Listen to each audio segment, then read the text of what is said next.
The Last of the 20, by Joseph N. Wdowski, Sherwood. The sun was beginning to set behind him. He decided to get off Route 1 to see if he could find a place to hold up for the night.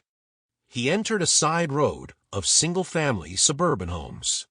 Looking up at the Beat and Weather Street sign, he could make out the name of the street, Sherwood Drive. Sherwood, he thought to himself. Robin Hood's Sherwood Forest. As he walked down the silent street, it was clear that the woods had reclaimed most of the once manicured lawns and flower beds. The street that once had children playing on it decades ago was now silent and partially overgrown. He wondered what it must have been like to live in such peaceful times. A time when children could play carefree until the streetlights would turn on at dusk. It signaled when they should return home to sit down for a hot home-cooked meal and share stories of their day with their parents and siblings. He entered one of the homes. His short-range sensor showed that the building was clear of all life and was still of sound structure. Making his way up the stairs, he found a corner bedroom with a bed that was still made under a layer of dust. Slinging his weapon, he lifted the bed quilt and shook out the dust. Locking the door, he dropped his gear at the foot of the bed. Checking his backpack, it was at least full of supplies that should last him a fortnight. He cursed himself for not at least grabbing hold of Gilbert's energy packs, but realized he had no chance of doing so. If he had not fought his way out, as he did, he would not even be alive to regret anything. Lying down on the bed, he observed his surroundings. He assumed he was in what was once the bedroom of a boy. He noticed what he thought were movie posters on the walls. A desk was in a corner. Stacked upon it were some old notebooks and textbooks. He tried to imagine the very different childhood this child must have had than his. The only thing this child of the distant past needed to worry about was getting good grades on exams. As for Miller, childhood was boot camp from before he could remember. Genetically engineered or not, their training was harsh and punishing. They didn't have to only learn the basics this suburban child needed, but more importantly technical skills, weapon skills, combat skills, and survival skills. They were elite manufactured soldiers to attempt to reclaim for mankind a world that had reverted back to its primitive nature.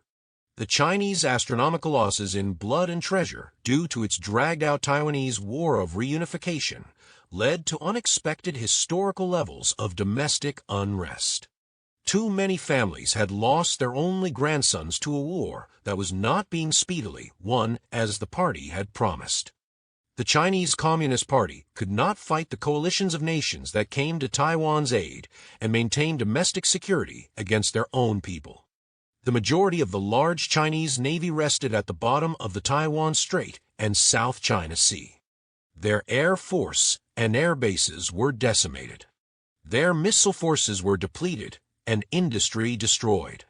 Their massive ground forces able to establish a few beachheads on the island of Taiwan were being slowly whittled away over time and were being pushed back into the sea as their supply lines disappeared. In a last-ditch effort to turn the tide of the war, they released the virus on the winning Western and East Asian populations that sided with the defense of Taiwan. The Chinese government had been collecting for decades human DNA samples through genetic heritage from companies. With that knowledge, they tailor-made bioweapons to surgically affect those with non-Han Chinese DNA. Unfortunately for the Chinese, things did not go as planned as the lab-created virus quickly mutated, affecting also their own population. Secretly, the American government had set up 10 strategically located underground complexes throughout the United States. These complexes were supplied with enough resources and facilities for several thousand well-connected families to survive for generations any massive assault, being nuclear, chemical, or biological. The virus at first did work, as it was designed to. It spread like a wildfire through its targeted populations, killing quickly most that it infected. Those few that did survive the virus muted into what Miller and his team referred to as the prune faces. The original deadly virus did not survive long due to the fact it was too effective. By killing off its host too quickly, it killed itself off in the process.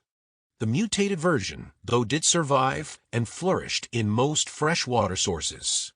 It did not kill rapidly like its original version, but instead changed its host to suit its needs for survival.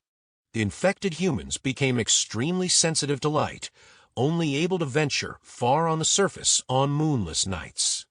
The mutated virus more seriously caused rapid aging of the human body, resulting in the extreme wrinkling of their skin. Prune faces. They learned that boiling the infected waters did not kill the virus. The only way to rid the water of the virus was by distilling the water, much as one would process seawater into drinking water. The first night that his team had ventured out of the shelter to reclaim and secure the surface, they were attacked by the prune faces. Only half of his command saw the next morning. 3 days later they had made it out of the city, losing more and more of his command to the virus, or to being killed by the mutants. He rejected the idea of retracing his route back to the underground complex, knowing the denser populated city was impossible for him alone to survive. His only hope was moving out and away from the more populated areas. Under Yale University was another survival shelter. If he heads towards New Haven, and with luck, he may be able to hook up with Reclaim's Group 3, or at worst make to their shelter. This time of year, he should have at least 10 hours of daylight per day to travel. Walking to New Haven from where he was now, Sherwood Drive in Larchmont, New York, it should take him a bit more than 2 days to reach New Haven. That is, if he doesn't have to fight his way out of any more situations, as they did to get out of the city, or come across any unforeseen obstacles like down bridges. He woke with his helmet beside him, giving off a low chirping sound. He had set the alarm to go off just before the sun rose in the east. Getting out of the soft bed, he checked his gear and carried it all out the bedroom. Picking up his motion detector and placing it in his pack, he headed down the stairs. He searched the house for anything he could use for his long walk. In the back of the home, he discovered a sunroom behind the large kitchen that overlooked an overgrown garden. He took the time to sit at the table and opened a ration pack for breakfast. He watched through the dirty windows as the sun rose and birds and squirrels swooped down upon the unattended garden, feeding on what the early April garden still had to offer. He imagined how peaceful it must have been to sit here with a hot cup of coffee with fresh cream and looking out at the garden when it was well maintained by someone that must have had a green thumb. He noticed a set of strawberry bushes already bearing with some ripe fruit. Blueberry bushes were also in the garden, but would not bear fruit until August. It must have been nice, he said to himself, standing up and throwing the weight of his gear onto his back. Leaving the suburban home on Sherwood Drive, in Larchmont, he made his way back to Route 1, U.S. 1, the Boston Post Road, the King's Highway, which it was originally called during colonial times. Looking east, he began his long trek to New Haven.